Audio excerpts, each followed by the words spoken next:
Hi, this is Carol Rose Atkinson, president of ie-camft, here to interview with Jamie Nelson. She is an amazing therapist in Rancho Cucamonga, just opened her first private practice, and she's going to be speaking at our event on, is it 27th, right? September 27th. Yeah, I'm not always good with dates, but I know it's 9 to 11 in San Bernardino on the Loma Linda campus, and I'll post all that. Anyway, Jamie, welcome to this interview. Thank you, Carol, for having me. I'm so excited to have a conversation with you, kind of share our information of what's going on. I did just open my private practice, Equilibrium Counseling Services in Rancho Cucamonga. We've been open since June. Congratulations. Thank you. It's been a really cool growing experience. Yeah, private practice will do that for you. It will, but it's also been really fun. Yeah. So I work primarily with teenagers and young adults. So that kind of, I say 12 to 25 is my bread and butter. And so for the event for ie-camft, I'll be speaking on decoding teens. So kind of helping clinicians, having conversations with teenagers and creating that open communicable space in session, but also for parents of how do we incorporate the parent into the conversation and give them the tools to be able to really get what's going on with their kid. Right. So how did you get into that, by the way, working with teens? Goodness. My feeling for therapy is be the person you needed when you were younger. Yes. So I had a lot of my struggles really came up during high school of really feeling burnt out, really stressed. That's when my anxiety peaked. So if I can go back and help out another teen or preteen get through that with a little less pain or a little less scarring, that's what I want to do.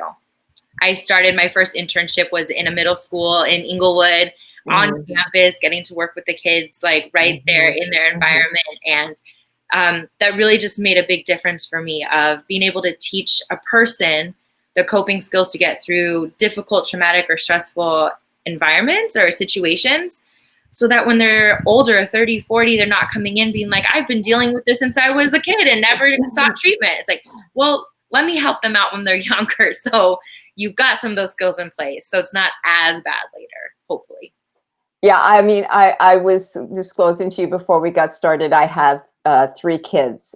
They're now 20, 21, and 24. So I just survived my last teen.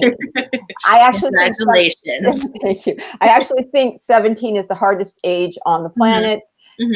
I did a video on that many years ago. It's 17 to 18, that launching phase. Oh, yeah.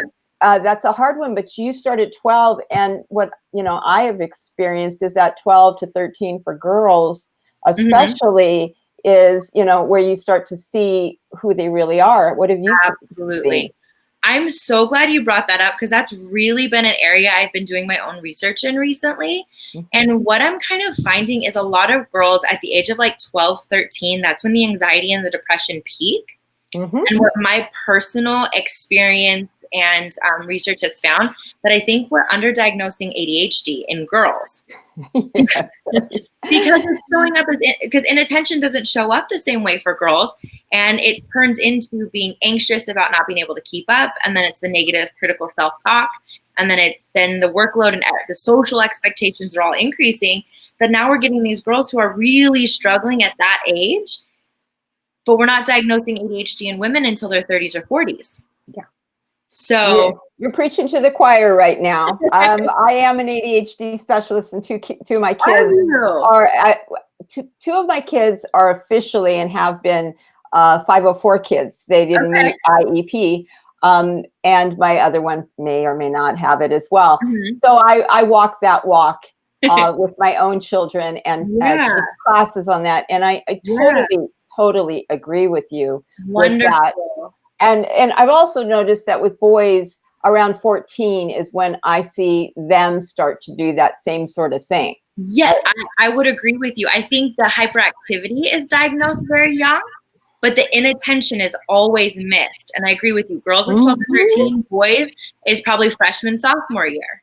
Yes. And it looks like depression. Well, and then we're treating a mood disorder, and we're totally neglecting this, the learning processing side of it. Right. Well, I mean, when you think about it, what does that do to their confidence level when they know they're different than the other students, Mm-hmm. and they're checking out, their brains, Mm-hmm. their neurons, and all this stuff are all Mm-hmm. pinging off of each other and not Mm-hmm. working, and so they start to create that lower self-esteem. That's what Absolutely. I've seen. Absolutely. I 100% agree with you. Yeah. So then I think what it comes down to is how we're ruling things out. Because if they're coming into therapy saying, I have low self-esteem, I'm depressed, I'm anxious. So we're treating that. They're not coming in saying, I can't pay attention, I'm spacing out, I'm Mhm. forgetting, right? So then we don't even Right. touch on that. And so we're treating the mood disorder, which is valid. It's there. Depression and anxiety are real. Yeah. It's not the source of it, right? So then it doesn't, we're helping it, but not all the way. Right. So I always ask about how their grades are. And, Mm-hmm. I don't know what your experience is. I mean, we may be getting off topic a bit, but not because, some of them are, well, I believe their ADHD is brilliant. Oh, And so, and the AP classes, the honors classes are filled with those kids, and mm-hmm. yet they're also struggling with their grades, being Yeah. to the level that they could be at, and Yes. and that's where they fight, that they don't meet criteria because Right. they're doing good, but they could They're do perfectionistic. right. They're overcompensating. They're hyper focusing on being able to accommodate that. But the amount of work and energy it goes Yes. into to complete those assignments, to maintain those grades, Mm. is exhausting. So yeah, I believe they're brilliant. I think it's magical. Mhm. If we know how to harness it, if we know how to approach it and conceptualize it Mhm. in a way that's like, hey, this is how my brain works. You're a Ex science person, I'm an artsy person, that's cool. You have an autistic Right. brain, I have an ADHD brain, that's cool. Like, they're just differences. Right, to normalize it and not to pathologize it. Absolutely. You're not wrong, bad, or broken because you have this. This actually makes you uniquely special. I Absolutely. often bring up Steve Jobs, that, Mhm. he was, brilliant and did very well and had Mhm. problems, and also created Mac, so, Yeah. I do believe ADHD can rule the world, Yes. but I do believe it affects the teens. Yes, absolutely, absolutely. So that's one thing that I've been really working on in my practice that I will be talking about in the presentation is Yeah, I've started a teen group on Saturdays that that's has just great. been fabulous because I'm not setting it up in a way of like, we're going to all talk about our anxiety today because Right. we're socially awkward. Because that's uncomfortable. Who wants to do that? Right, right, right. So I do have it centered around some sort of project, usually an art creative project or something that is like a coping skill. So one week we made slime. This weekend we're making glitter calming jars. We've painted. We've come up with something a little active, and that's the center. And then whatever conversation sparks out of that, that's where we go. So it's more creating a community for the teens in the area to say, hey, me too. That's hard for you? Oh my God, I thought I was the only one. It's such a relief to know that I'm not the only one. Or they can make their dark humor jokes and not have to explain themselves because you get it. And so that's really been a fun thing to kind of help normalize it with what we were talking about of, hey, this isn't a bad thing. It's just a thing. We Right, have to figure out exactly. how we're going to work with it. What time is your group at? It is from 11 to 12:30 every Saturday. My group is full, so I'm starting a new group. It's going to be on Monday evenings from 6 to 7:30, and that Uh-huh. group is open. So it will be the Awesome. same exact setup, just another night. Great. That is awesome. That's a great resource. Mhm. The more groups that we have out there, the better. There's not Yes, enough out there, as you absolutely. may see. And if Um, anybody out there listening wants to start a teen group, I will help you. There are not enough teen groups for the number of teens who need support, and I am so happy and willing to help help you with the structure that I'm using or the marketing that I'm using to get that word out there because we need more people doing it. So anybody who wants to contact me and we'll set it up. We're actually in the process of it right now, so I'm going to contact you. No. Absolutely. We have one of my associates is working on creating that right now. Awesome. So I wanted to ask you a question about self-disclosure with teens. Sure. Yeah. I mean, that is a controversial subject, right? In therapy, we're supposed to not self-disclose. Nah, I do. But I always in the back of my head have that before I self-disclose, it's how is this therapeutic? Yes. And if there's therapeutic value to it, I do. Mm-hmm. Right. If it's just because like, oh, I want to tell my story. Unless let's make this all about me. About my cat. Right. To me, the reality is if it's helping the client. Right. Then, then why not? Why not give them hope? Exactly. I feel that the biggest tool in therapy is the relationship. Yeah. And if we can develop that relationship and that trust, no matter what modality I use, we're going to see progress. So part of building a relationship, it is still one-sided. I'm still taking care of you. Mm-hmm. But if you want to know about me, if me sharing like, hey, I have ADHD too. I'm on medication too. This is what my process of diagnosis was like. And that helps you see, okay, there's a path. And I can be your guide because I've been there. I'm happy to share that. Because we're normalizing it again. Like, right. I'm not this therapist that hasn't been through anything and I need to help you. It's, hey, I'm in therapy. I'm in couples therapy. I'm on medication. Right. Yeah, my goal would be to get that into the school system that is teaching the MFTs that it is okay. I remember my first supervisor saying, no, you can't say one word. And, I kind of didn't listen to her because I was working with teenagers and I wasn't going to connect. We would play, we'd play war and then when, we'd get to the war, we could each ask each other questions. If it benefited them, whatever they asked me, I mean, of course, it'd have to be within reason. Within reason. Then we would do that. Yeah. And that's how you get the connection, right? Exactly. And I think that's wonderful how you said it when you play a game and it's back and forth. So they don't feel like they're on the hot seat the whole time. Mm-hmm. So it feels like, hey, we're on the level playing field. Mm-hmm. And so that's how I do all of my games. If we ever play a game and there are questions involved, I always answer too. Yeah. Because this is how we're modeling. We're leading the next generation and helping them figure out how to identify their emotions, know what their self-care is. And if I'm not modeling that for them, how are they going to see it happen? Because obviously it wasn't modeled in a way that they received before. Right, which leads me to a question about their parents. Yes. Okay, so this is another one. It's a tough one, right? When you're working with the kids and you know that they're going to go back to the family system that may or may not be, giving them what they need. They probably wouldn't be there if they were getting what they needed. Right. Not that the parent's doing wrong, bad, or broken, but still, they might be missing something. Right. So how to get a parent to listen without them feeling criticized? How do you do that? It's a wonderful question. I kind of do the same thing for the teen and the parent. It's the same dialogue, just kind of flopped of, hey, we cannot change the other person. The only thing that's going to change in the situation is you, because that's the only thing you actually have power over.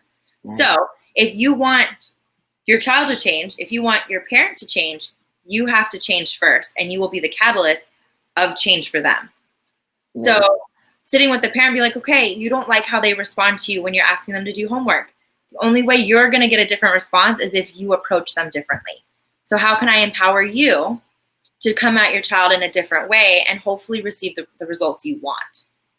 So I receive like a backflash to, what I'm trying to say, that they don't want to agree with you about their child. Yeah. If the parent is not on board, then my conversation with the child is, okay, mom's not into this, or dad's not willing to acknowledge it. So what can we do to help empower you with the people you can trust that are supportive? And we're going to work on those relationships. And when parent says something that's dismissive, we'll process that together and what the corrective response should have been. And then we're going to practice it with a safe person. So I can't force the parent to change. And then that's what I talk with the kid about. Like sometimes I'll say, I agree with you. This is irrational.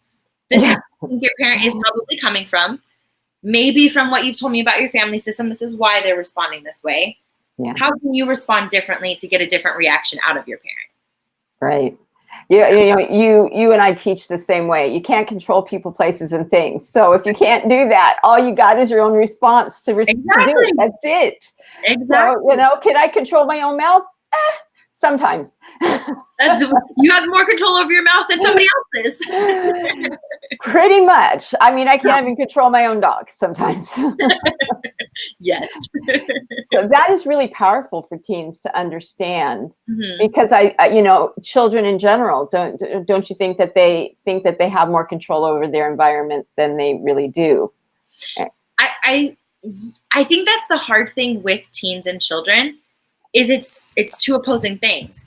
Yeah, sometimes I think they think they have more control than they do, and other times I think they feel like they have no control, and they have no word, no say, no voice. Yes, and we're kind of like vacillating between the two.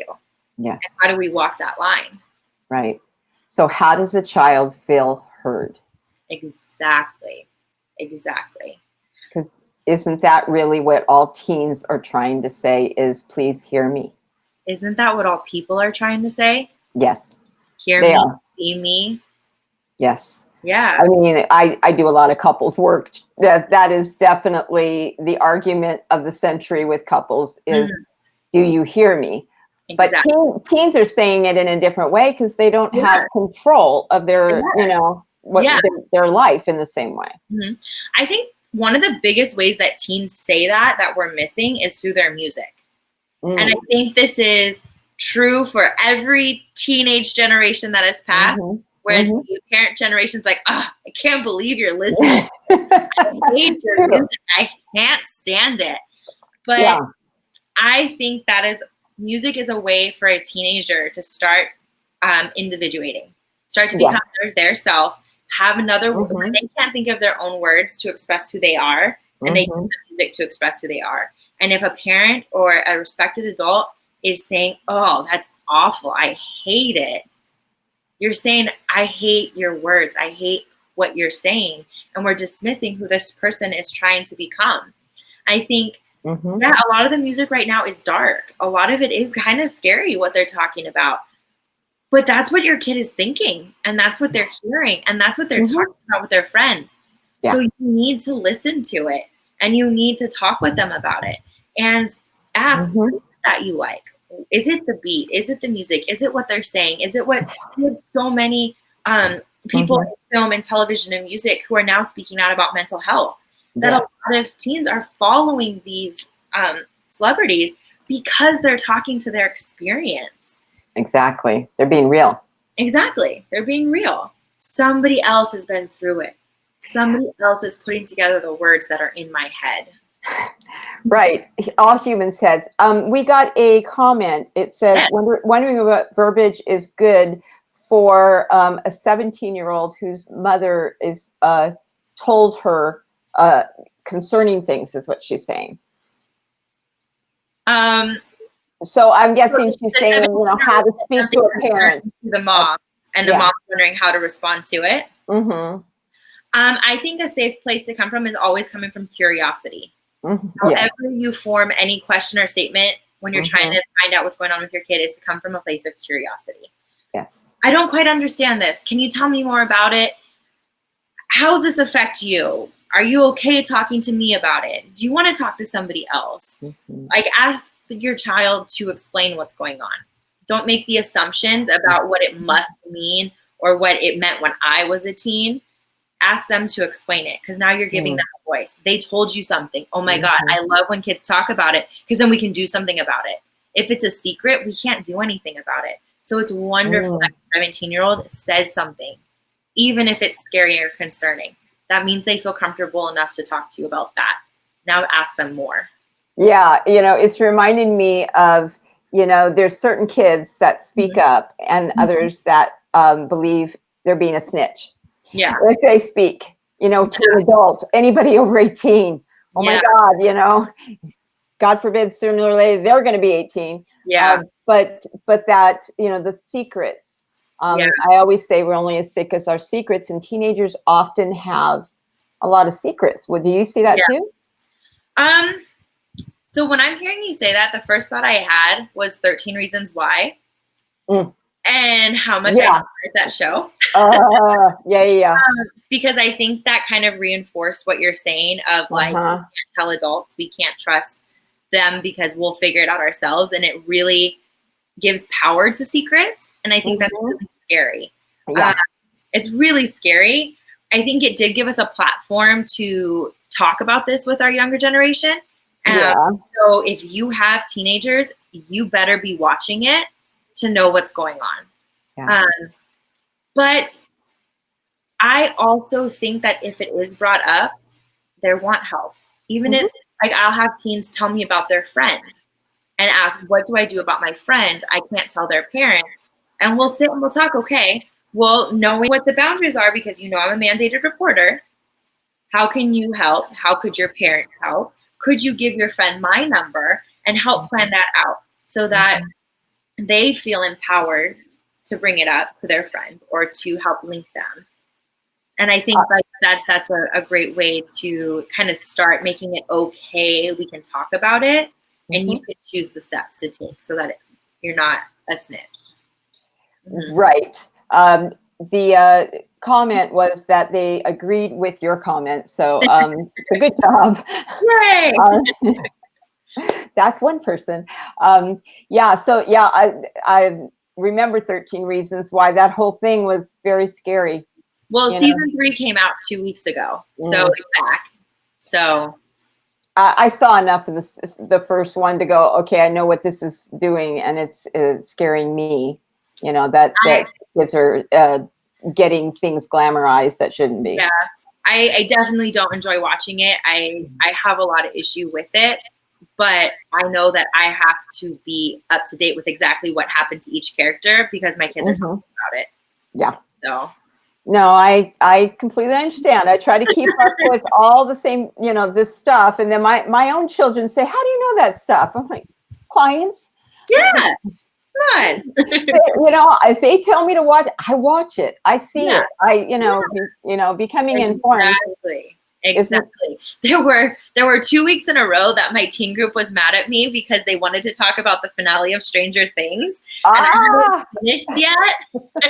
And so I was like, it's okay, you guys can talk about it. And they were like, no, you can't. There were 2 weeks in a row that I was in trouble for not finishing it. But last week I finished it, and so we had a really great conversation. Good ending, right? They waited for me. Yeah, they better have another season on that one. That is all I can say, right? Because I also got sucked into that by nature as well. Right. But to go along with like being up to date with what's happening, I have a YouTube channel and I have an Instagram and a Facebook page where I'm actively posting just kind of what's going on in the therapy world, how I do practice, what it's like to reach out to another therapist, and then also what we're doing in our groups to help with coping skills. So yesterday I posted a video on how to make a stress ball out of flour and balloons. But I think that's a great way to have a presence online, especially when attracting teenagers or young adults, because that's where they are and they want to have an idea of what they're walking into. I absolutely agree. I've been running one for years and have hundreds of videos. I've got to subscribe to your channel. We're going to put I will put the information on this as well as your website and all of that. And yes, I think really it's not just teens, but society is responding to videos so much. A YouTube channel is the most viewed or searchable channel that there is now. Absolutely. And so, I think that is an excellent way for them to get to know you and to feel safe with you before. Because aren't they a little nervous when they walk in the door? They don't know you. Who's not nervous? You don't know what you're walking into, what questions are going to be asked. So I did a video on what questions am I going to ask you in the first session? What happens when you call a therapist the first time? But I also like when a parent calls me, and a lot of times the parents forcing their kid into therapy. I'm like, you know what? Give your kid my Instagram. Have them follow me. Have them check out my YouTube, and so they know what they're walking into. Yeah, and then they're cool. Then I'm cool. But then they usually, when they agree to come in the first session, they're like, oh, I saw your page, or oh, I saw you posted this. And now we have something to talk about. It's just such a good way to do that. There's a comment. How about I, as a therapist, can tell my client that his mother shared information about the client? Oh, that's a really good question. That's great.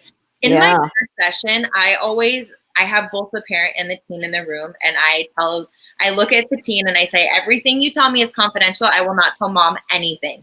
And then I look at mom and I say, I will not tell you anything, except, the things that we're mandated to tell. And then I tell mom, it doesn't go the other way. You can tell me whatever you want, but anything you tell me, I will tell client. Right. So I prefer that you come in session and we all talk about it together. Right. So I don't like having secrets from my client. So if the teen is the client, I want to maintain that relationship first. Of course. So let's say parent did send you an email or left you a voicemail of something that went on. I would call the parent back and ask them, can you come into session so we can discuss this together? Or I would kind of edit out or summarize what parent said and share that with the client. Hey, I got a message from mom. She was concerned about something. Do you want to tell me about it? I really don't have a lot of information. I'd rather hear it from you, but I know she's here. So if we can also have her come in and talk about it. So now they're looped into it. So do you do, I often do this with my teens. I tell them, if it's something that, needs to be said, we can bring in your mom. And if you're comfortable with it, I will sit with you while you tell her. Absolutely. Absolutely. I'll usually, when a client comes in, when they arrive, I'll ask both teen and parent, and I'll say, is there anything we need to check in on before we start? Yeah. And if they say no, then I start with the teen, and I usually leave the last 10 minutes and base that off of if we developed a new coping strategy or had some great insight or there's something come up, I'll say, is it cool if mom comes in or parent comes in? Right. And we'll share with her what we saw. And I encourage the client to say that. Sometimes they don't want to, and I'll say it, but I always want them to be in the room when that conversation happens. You sound like an awesome therapist. You do. I'm sure you're doing an amazing job. I love it. The teens need you as an advocate in their world. There's so many teens that are in need right now. They really are. And they need to be heard. And I'm so glad that you're a voice for them. What is your website? My website is Jamie Roberts MFT. So I got married last year and just changed my name. So a lot of my professional stuff is still Jamie Roberts, even though like my license is now Jamie Nelson. Right. Been there, done that. Yeah. But my website is jamierobertsmft.com. My YouTube channel is Jamie R. Nelson LMFT. Okay. My Facebook page is Equilibrium Counseling Services. And my Instagram is Equilibrium Counseling Services. Equilibrium. What made you choose that? I was doing my own work and really looking to find reality and balance and clarity. And when I was kind of sitting with those words, I was getting into this area of balance and figuring out that balance for me is not the same as balance for you or balance for this person. Yeah. And so really that's finding equilibrium, because it's going to shift and change depending on what's going on in my life at this time versus in 5 years. And so balance or stability felt too solid for me. And so I wanted something that had some fluctuation, and equilibrium really hit that for me. I love it. So you're going to be speaking on Decoding the Teenager. Yes. On September 27th. Yes. I will list the address. It's going to be 9 to 11. Her practice is in Rancho. Yes. keep her in mind for teenagers and these groups, especially. These are wonderful groups. Thank you. The more resources we have out there, the better. Absolutely. So, do you have any questions of me? No, I'm excited to speak for camft, and I'm really gonna have a lot of fun. Thank you for putting this together and kind of helping flesh out some of the ideas and the talking points. This was fun. Sure. Also, any therapists that are in the area, we'd love you to join us on the ie-camft. I'll put that information. Camft is doing some amazing work, and our ie-camft is growing and growing, and we would love to have you. There's a lot of benefits to being a member. I'm going to put out a video on that in specific soon. But we would love to have you join us. You get to network, you get to get your CEUs, you get to learn something 10 times a year. I mean, there's just so many benefits to this. But ads in our paper, there's so many things that you can do. And just to have that place where we, can join as clinicians and, learn about each other and what our specialties and niches are and all of that is so helpful. I really think one of the biggest things is the comfort it brings being in private practice. Because being in private practice can be very isolating and lonely. Oh, yes. And I think having joined camft, it's made the therapy world feel smaller. And I know who I can turn to for consultation or for referral, or who's going to know who to kind of help with that support system. So it's really made it feel like a community. Great. Well, I'm glad that it's doing that for you. It did it for me as well. Anyway, unless we have any further questions, I think this went great. I am really glad that I feel like I've made it a new friend and a referral source, which is good. Absolutely. We'll do this again. So we'll see you guys at the training coming up in a few weeks. So have a great day. All right. Bye-bye.